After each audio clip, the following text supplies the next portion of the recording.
So yesterday, right when we went outside, it started to rain. So we didn't get to taping. Today, there's like gusts of 35 miles an hour, but we're gonna try taping. Guess we'll see how that goes.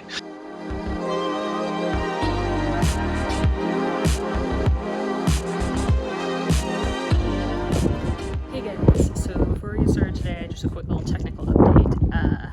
Our camera has fully died. The microphone's dead, the lens was dead.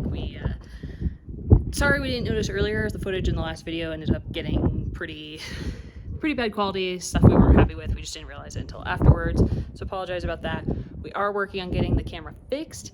It's gonna take a while. It's gotta get sent out and then sent back to us. So this video and probably the next one are gonna be filmed on our GoPro and on our phones. So bear with us. We try and make the best videos possible for you all, but sometimes it's hard when you've got limited technology and live in the middle of nowhere. So back to the build. Have the overhangs for this side, and then we can start like blocking around the joist and start covering it up. So it's gonna take a bit of process, but there's gonna be a couple things I can do by myself without Chelsea while she's doing other things. So and there are some things I absolutely need her with. So we're gonna take advantage of that. Yeah, it's not that bad. It definitely feels like a different phase in the build after the sheathing's done, right? Oh my gosh, yeah. It feels totally like a little peace of mind. There's still a lot of work we got to do with the sheathing, a lot of taping.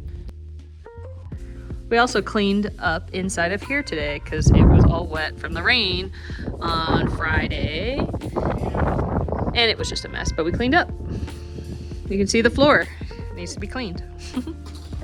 Pretty soon there'll be a real echo in here. Pretty soon. So we can cut all these holes out before we put the window in. Yeah. Brian has been super busy over the last week getting the joists strengthened and ready to bear the weight of the roof sheathing.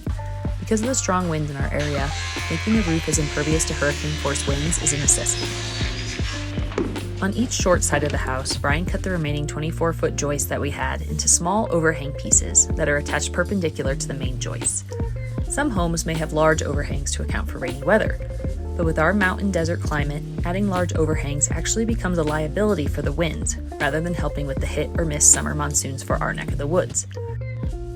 These pieces were tricky to install because of the narrow gap between the last long joist and the wall itself. After cutting and installing the short joist pieces along both short sides of the house, the next step was installing the blocking between the joists.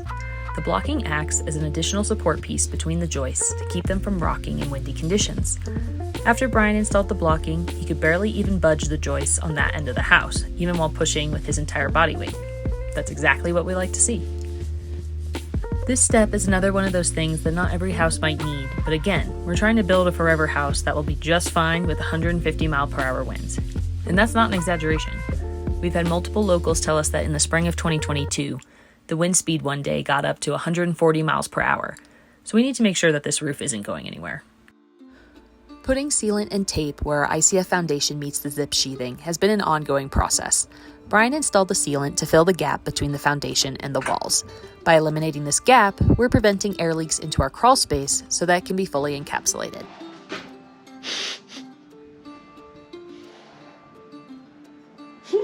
Very intense. It is Sunday, Labor Day weekend.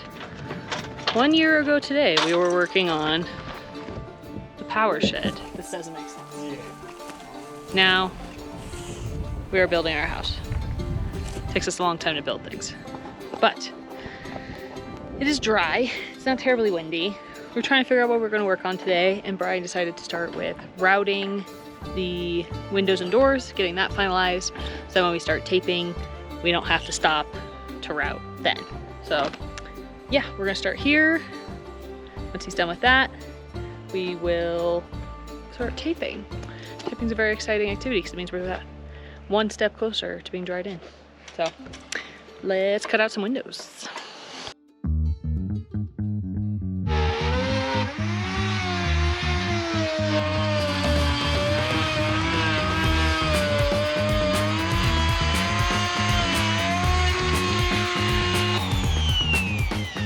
Window the size? It's a big window.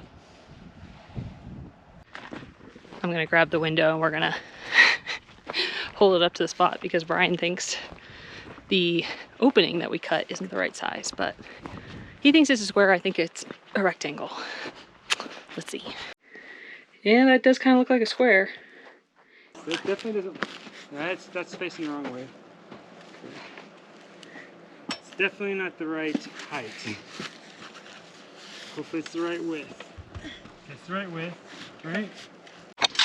So what had happened is we actually forgot to put in one support beam and cripples underneath. So we'll fix that later. But all is well. We just forgot to do something. Onto this door.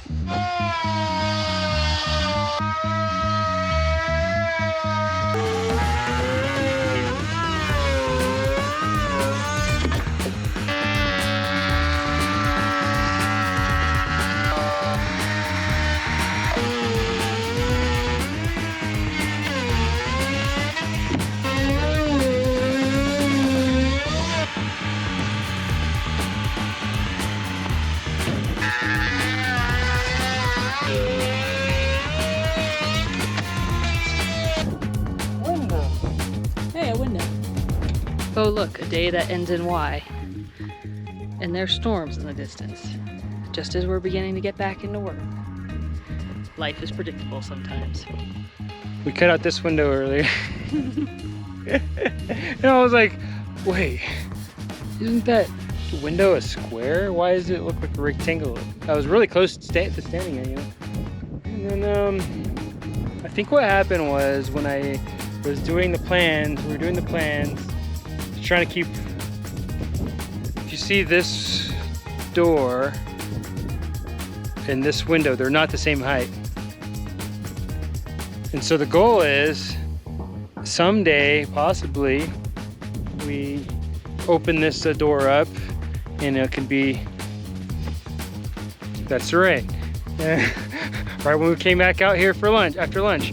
Anyways, it would be, you know, aesthetically pleasing. And honestly, it doesn't matter. We're probably gonna lower it because this above this door actually opens up and it'll be the same height as the door in the front. Pretty large. Yeah, I think we're going inside. This is my dad. You haven't seen him? Oh, hello. Yeah. Hi. Mr. Gary. So, yeah. Yep. He's here. He helps us out. He has funny. good I was chats. looking over at the rain cloud and I said, it's raining over there. 2 seconds later, boom. Boom. So yesterday, right when we went outside, it started to rain. So we didn't get to taping. Today, there's like gusts of 35 miles an hour, but we're gonna try taping. Guess we'll see how that goes. But now we got to get this done. I'd like to get it done today. We're gonna do it. Yeah. Kona, Jesse. Okay.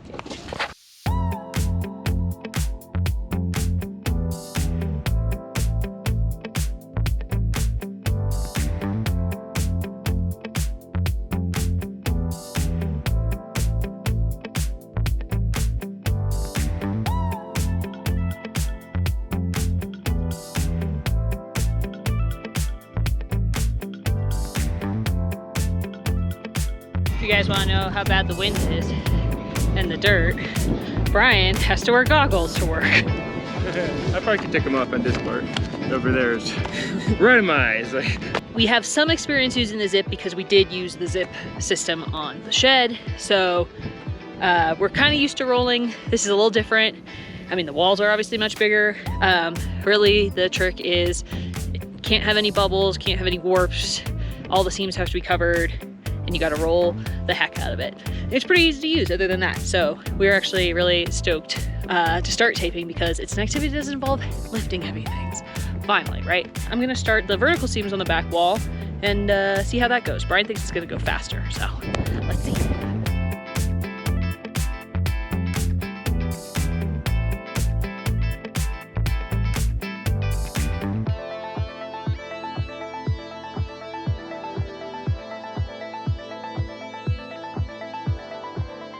So we still need to stretch tape and seal the back door and the bathroom window. Bathroom window, we also need to add in that new header piece and the cripples so it actually fits the window that we got. But other than that, the back is taped, which is amazing.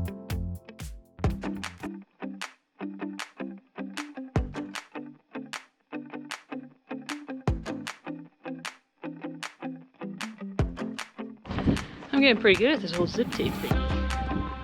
It looks pretty darn good if I say so myself. Finally, something I can contribute.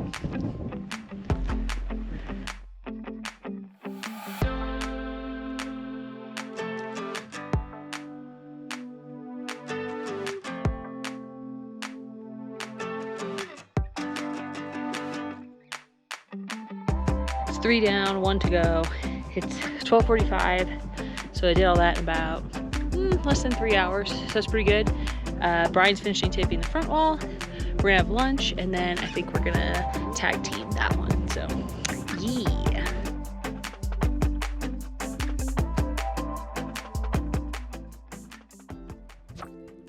One reason that this front wall is gonna be really tough is that we're still waiting on Backfill. Hopefully the person who's going to help us is going to come by this week.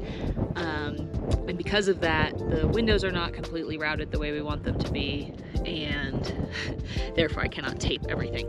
So I'm going to do probably like the first horizontal row, maybe the second, and see where that gets us. I think Brian, when he's done with lunch, is going to go finish the header and the cripples for the bathroom window off the back, so then we can tape that and get the zip piece in there that we need.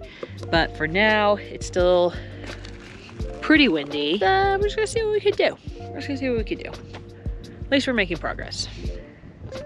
I hope.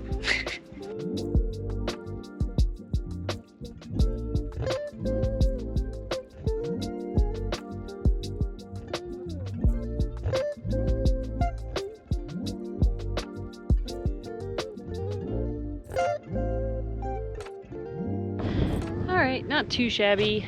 I'd say I got almost all of the bottom 50% of the walls done. I will just get the rest when Brian wraps the other windows. So while I've been doing this, let's go see what Brian is up to, which should involve the bathroom window.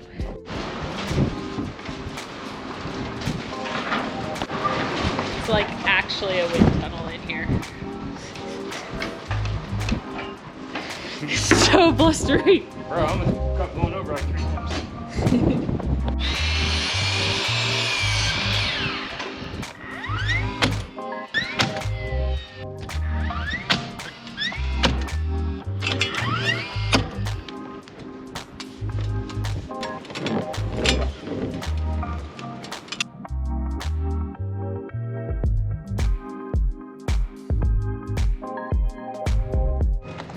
Hello friends.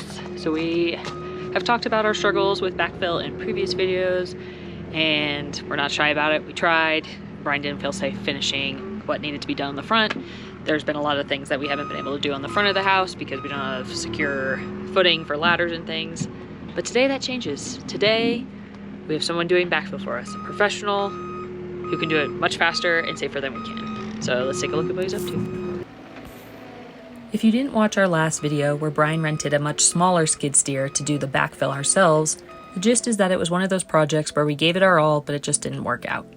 We aren't trying to get hurt while building this house, and there's absolutely nothing wrong with asking for help when you need it. Working with local professionals when we've needed it so far has always provided helpful insights into the needs of building in the mountains, along with local tips and tricks when it comes to future projects in our house.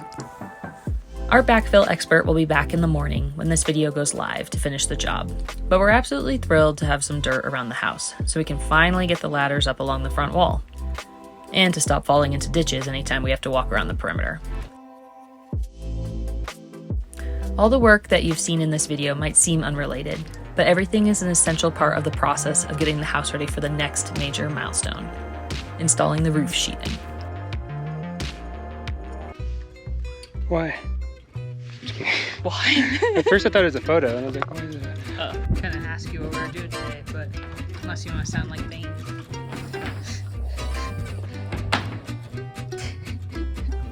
I was born in the bottom. You knew that.